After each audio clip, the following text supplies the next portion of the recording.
दोस्तों आज हम लोग का मशीन का पूजा हो चुका है। चलिए आपको दिखाते हैं पूरा। देखिए मशीन लाइन से लगा है। सारे मशीन का पूजा हो चुका है। हार मार लगा दिया गया है। देखिए सब मशीन एक तरफ लाइन से लगाया गया है। और देखिए पीछे पेड़ बहुत सारे हैं।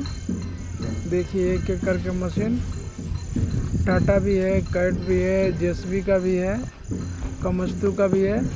सारा मशीन को एक साइड लगा दिया गया है। देखिए आपको मैं पूरा दिखाता हूँ सारा मशीन, कितना मशीन इधर खड़ा है।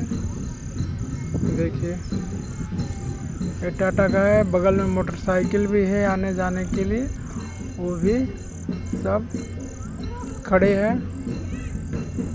देखिए पूरा एक एक मशीन का आप देखिए हार लगा हुआ है, आप देख सकते हैं। पूरा मशीन को आप देख लीजिए, एक एक मशीन का हार लग चुका है। पूजा आज फाइनली हो गया दशहरा का। आज पूजा हुआ है दशहरा का, 10वीं का यहाँ पूजा। कर्नाटक में ये 10वीं को पूजा होता है। इधर विश्वकर्मा पूजा लोग नहीं जानते हैं, तो इसलिए 10वीं का इधर पूजा मनाया जाता है। सारी मशीन का देखिए पूजा हुआ है। अभी विश्वकर्मा पूजा बोलिएगा तो ये लोग नहीं जानता है कर्नाटक में।